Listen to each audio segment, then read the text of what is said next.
Thank you, everybody. Firstly, we would just like to acknowledge the traditional owners on the land on which we stand today, the Wurundjeri people of the Kulin Nations, and pay our respects to their elders past, present and future. We'd also like to personally thank Lubitsa, Tonina and Andrea for this wonderful opportunity to present and be with you all here today and share and learn about what's happening, I guess, on the ground in the aged care sector and how we can improve and bring those, the concerns you raise and bring those to our heads and try and help you guys as well. I'd also like to just acknowledge that today is actually the Eid for many Muslims who have spent the last 30 days fasting in the holy month of Ramadan. So I'd like to say a special Eid Mubarak to anyone here who may be breaking the fast today. I'm going to hand you over to my colleague Michael and he will bring on the presentation. So which is the clicker? Do you want me to click? Yes. We did that. We did that. Everyone can hear me, I hope. Just say a quick thank you to all those who have come over to our stand. And obviously, if you don't have time today, we're easy to get hold of. Just go to the website or pick up a card. We're happy to engage with you next week, the week after, the months, the years ahead. So I'm going to give a quick overview of TIS National and then Julie's going to dive into some of the details that are really specific to aged care. So up there is our mission statement. The only thing I want to add to that is we're part of the federal government. We've sat within the immigration portfolio in its various forms for a while. And one of the things we take quite seriously, immigration is bringing these multicultural people to Australia, and we take it seriously that we're a big stakeholder in the interpreting industry, and part of our job is to make sure we can go out and find language service providers, individual interpreters, to support those people, to support you in providing services to those people. So a quick overview of TIS National, some stats. We've got around 3,000 interpreters across the country. We're covering about 160 languages. We've been around for a while. On echoing that theme of quality and a commitment to that, I wanted to add we've recruited over 200 interpreters this financial year, and something that is definitely on the increase is we've handed out about 150 scholarships to interpreters. That's so that they can upskill their credential or undertake courses towards that. And a big change that has come that some of you may be aware of is about NAATI and the credentialing system. It's about keeping it current and ensuring that interpreters are undergoing professional development, continuous professional development, and that their skills are current. So you don't just get a qualification for life and you can interpret forever. You've got to demonstrate that you're active in the industry as well. Just a quick run through of our services. Again, Julie's going to go into detail how services can be used in the aged care space. Immediate phone interpreting, that's on demand. That's probably what we're known most for. Those situations that arise out of the blue, someone walks in. We also have, we're taking thousands of calls a day in our call centre. Half of those come from non-English speakers who are empowered to contact all sorts of organisations, government agencies, private utilities. Then the more traditional booked services, you can book a phone interpreter, you can book an on-site interpreter. And the two basic ways are phone and on-site. Video interpreting, it's coming slowly, it's coming down the track, and that kind of sits in between, if you like. And I also wanted to highlight what we have technology that automates the connection of interpreters. So effectively, we can empower you to get hold of an interpreter just using your voice and your keypad. We won't go into too much detail about that, but if you want it, just come and ask, we'll give that to you. Okay, so interpreters, I think you all know what interpreters do, but the simplest expression, their first function is to transfer meaning between one language to the other, accurately and in whole. In other words, don't miss anything out. But we will also want to talk about the professional standards that apply, and that's important to remember this, and particularly in the aged care space, because the next slide is about the role of family and friends. And really our interpreters, in the way that we contract them, are bound by the AUSIT Code of Ethics. And that really sets the standards around integrity, impartiality, confidentiality, all of those sorts of things, ensuring that they work within their competency as well. Okay, so I mentioned quickly there the role of family and friends, and we're pushing, hey, if you've got access to an accredited interpreter, use it. I'm sure you all know the dangers of using family and friends as interpreters, the vested interests, cultural factors, all of those sorts of things, and the basic one, a competency. All right? Just because you speak two languages, doesn't mean you have the skills of an interpreter to be able to move information between the two. All right? It's a memory skill. You've got to be exercising it to do it well. It's quite taxing, and some of you may appreciate that if you've ever used an interpreter. So it is a real skill. It's not just a language skill. All right? Clearly, using children, that's a big no-no. All right. This is something which I expect many of you have encountered, and I think it's mainly about the resistance to use interpreters that you might expect from your community members. But what we also hear from time to time for you cultural diversity advocates is sometimes it's your own staff members that are resistant as well. So if you've got any questions about that, that's something we can help with. Come and see me and we can see how we can support you to support your staff to use interpreters. All right, how do we push play? The guys are on it.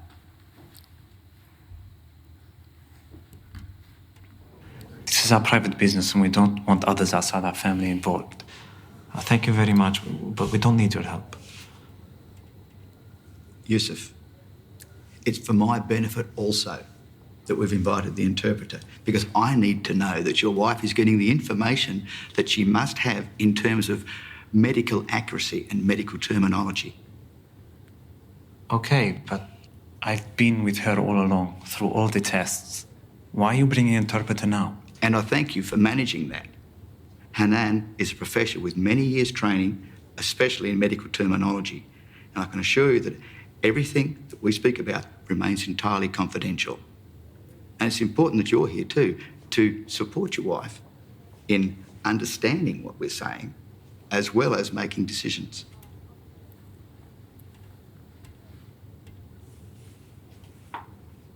Mrs. Estefan, Hanan is our interpreter today, and she will interpret everything that's said so that we can all understand what is happening all of the time. Mrs. استفان، أنا المترجمة لليوم وسوف أترجم كل شيء يقال اليوم لنفهم كلنا كل الأشياء اللي بتحصل طول الوقت. Hanan is a professional interpreter trained in medical terminology. She will ensure complete confidentiality of everything that's discussed here today. أنا مترجمة محترفة متدربة بالمصطلحات الطبية وأضمن لك تمت السرية لكل الأشياء التي نتناقش فيها اليوم.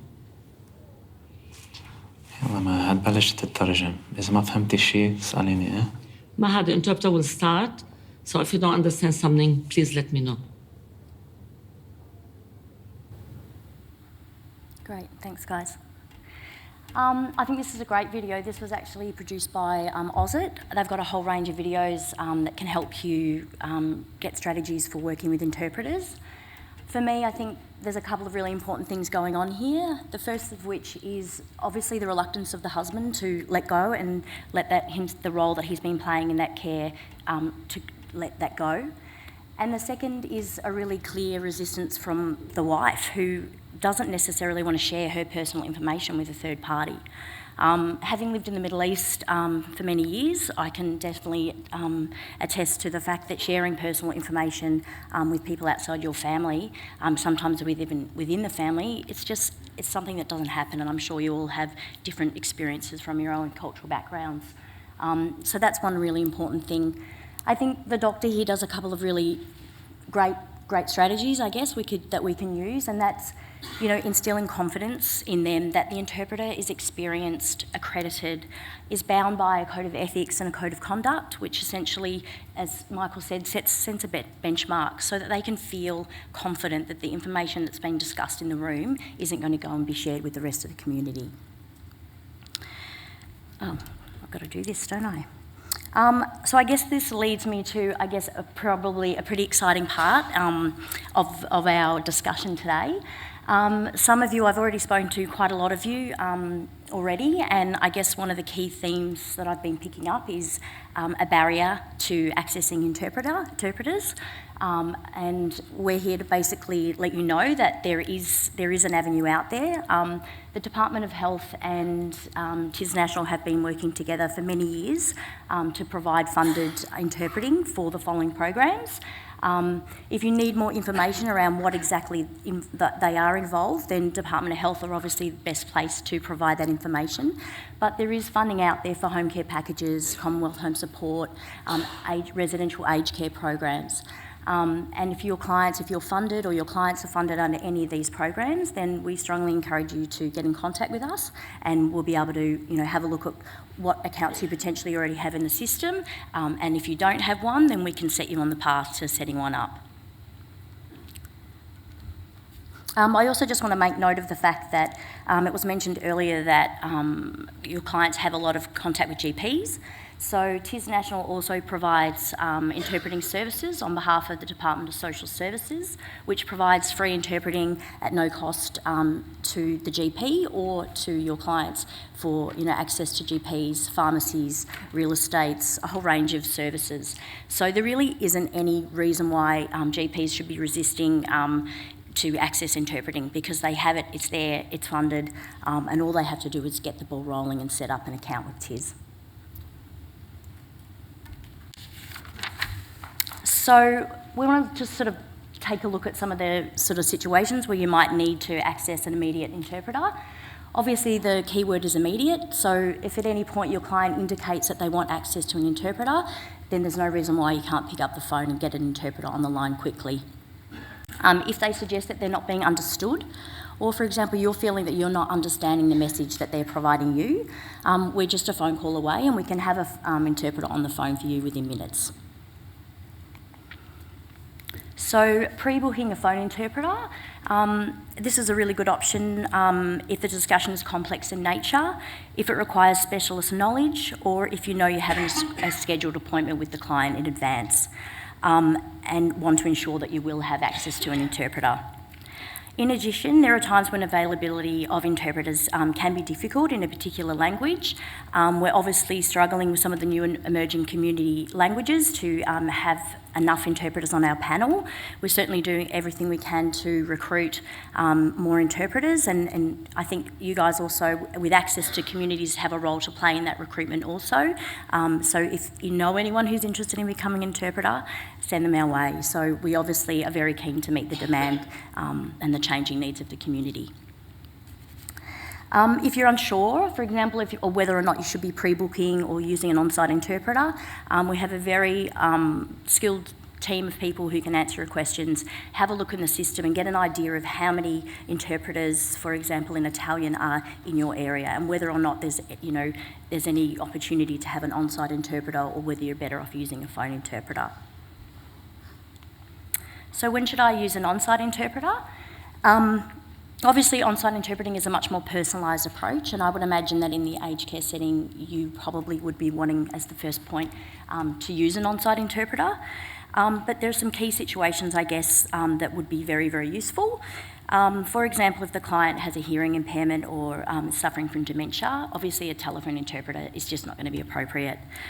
When you're developing care plans, and any kind of major needs assessments for the clients, this would be a great time to tap into an on-site interpreter. Obviously, gaining informed consent is very important. You're dealing with contracts, for example, home care packages, admissions for clients into aged care facilities. So this is another time that you probably would want to tap into an on-site interpreter as opposed to a telephone interpreter. It is important to note that our interpreters can't actually sign documents on behalf of your client. They can only interpret the questions or the written information and interpret the answers on behalf of the client. Oh, okay, so we're going to watch another video rather than having us talking all day. I know it's the afternoon and you're all probably ready for a nap. So we're just going to play that. It's around basic some tips for working with interpreters. This is available on our website as well, and to be definitely shared with your colleagues when you get back to the office. Thanks, guys. An interpreter is a person who conveys orally the meaning of the spoken word from one language to another. You can use interpreters more effectively and achieve better communication with a non-English speaking client by ensuring both you and your client understand the role of an interpreter. Dạ thưa chị, em muốn hẹn gặp bác sĩ. I'd like to make a doctor's appointment, please. Okay, when would you like your appointment to be? Em muốn gặp bác sĩ ngày nào em? Dạ thưa chị, em muốn gặp bác sĩ ngày thứ ba. I'd like to see the doctor on Tuesday, please. Yes, we can book you in for Tuesday. Would Tuesday morning be okay? Thứ ba được em. Thứ ba buổi sáng có được không em? Dạ thưa chị, thứ ba buổi sáng, dạ được. Yes, that's fine. Tuesday morning is okay. The interpreter's role is to accurately and appropriately convey the whole message from one language to another. To allow the interpreter to do this, you need to pause often to allow time for the interpreter to interpret and for your client to respond. You should also speak directly to your client. For example, in this scenario, the receptionist asks the client, "When would you like the appointment to be?" Always make your client the centre of your attention, regardless of whether the interpreter is in the room with you. In an on-site interpreting situation, speak directly to your client and maintain eye contact with your client, not the interpreter. You can arrange seating to facilitate communication between you and your client. If you are using an on-site interpreter, a triangular seating arrangement is ideal. When using an interpreter, your role is to conduct and manage the interview. It is your responsibility to ensure a free flow of communication. The first step in any interpreting situation is to introduce yourself to the interpreter and to brief the interpreter on the situation. As part of the briefing, you can describe the type of telephone you are using. You should also allow the interpreter to introduce themselves to the client. Hello, interpreter. Hello. Hi, my name is Mrs. Edwards. I'm a high school maths teacher. I'm currently here with Mrs. Aiden. Mrs. Aiden's son Dennis is in one of my maths classes, and Mrs. Aiden is here today for a parent-teacher interview. Right, okay. Yeah, could you please introduce yourself? Merhaba Bayan Aydın, ben Türkçe tercümanıyım. Yanınızda Bayan Edwards bulunuyor. Oğlunuzun matematik öğretmeni. Merhaba. Okay, we're ready to go. Go ahead, please. Wonderful, great. Thank you for coming, Mrs. Aiden. How are you? You can assist the interpreter to accurately recount what you say by using some simple strategies. Keep sentences short, limited to 1 or 2 ideas per sentence. Use simple language and avoid jargon, and pause often to allow time for interpreting. Be patient with the interpreting process. Sometimes one short sentence in English may require several sentences in the other language. Evet, Deniz üniversiteye girip muhasebe okumak istiyor. Sizce daha fazla ev ödevi yapması gerekiyor mu? Notları nasıl? Dennis wants to go to university and study accounting. Are his grades good enough for that, or should Dennis be doing more homework, you think? Okay, well, I'll have to answer that in 2 parts. Firstly, Dennis is receiving excellent results in all tests and assignments. He's actually one of the best students in his class. Ona 2 şekilde cevap vermeliyim. İlk ki Deniz sınavlarında ve projelerine çok iyi notlar elde ediyor.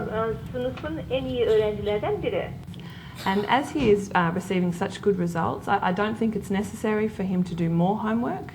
And if he continues to work hard in class, I think he won't have a problem getting into an accounting course. Deniz'in durumu çok iyi olduğundan onun daha fazla ödev yapmasına gerek görmüyorum. Eğer sınıfta çalışkanlığını devam ederse muhasebeci bölümünün kazanmakta hiçbir sorun olmayacağını sanıyorum. Harika, çok güzel bir haber. Very good news. Thank you. Fantastic. Wonderful. You should maintain eye contact with your client to show that they are the centre of your attention. However, eye contact is a great example of how cultural differences in body language can affect communication. In some cultures, looking someone in the eye indicates honesty and straightforwardness, while in others, it can be seen as challenging and rude. It helps to be aware of these differences when engaging an interpreter. In any interpreting situation, your role is to conduct and manage the interview. Make your client the centre of your attention by maintaining eye contact and speaking to them directly. To assist the interpreter, keep sentences short and simple and pause often. By utilising the tips presented, you can help bridge the communication gap between you and your client. That's it. That was a bit of a long one. Any Turkish speakers in the room? How did our interpreter do in the video? That's actually one of our wonderful colleagues who works in the interpreter liaison section. I just realised. Okay, been given the bell, so we'll move right along. You can provide feedback on our services on our website. If we don't know that there's a problem, we basically can't work towards a solution. So I've already picked up that there are issues and we want to hear about them. If you've had an experience with an interpreter, let us know. If you're having trouble with our booking systems, let us know. And we might not always be able to provide a solution, but we certainly have a very dedicated team who work at working and coaching and counselling our interpreters, as well as improving our services for agencies and cold clients. It's also a great place to acknowledge and reward interpreters for the incredible work they do. They're often, silent sort of people in the room. If you've had a great experience, put it in writing and let us know so that we can let our interpreters know. It's always great to hear feedback, positive feedback from our clients. Lastly, I just wanted to quickly let you know that we've got some promotional materials on our table. All of those materials are available on our website. No need to print them all out. We can actually, if you put an order in, we can actually send them out to your organisation. So posters, I need an interpreter card, which can be a fantastic card for clients to carry around. The language cards, I'd encourage anyone who deals with admissions to get some of those language cards and some information about the interpreting services in the packs. On that, thanks Fiona. And I actually just want to leave you with a quote, finally, it's a quote by a woman called Julia Penelope. She was an American linguist, philosopher and author, and unfortunately she died in 2013. And she wrote, "Language is power, in ways more literal than most people think. When we speak, we exercise the power to transform reality." And I think when we're talking about interpreting, we're basically providing agency and empowering your clients to express themselves in their preferred language. And on the other hand, you're empowering yourselves to understand your clients' needs and support those needs. Thanks, guys. Thank you.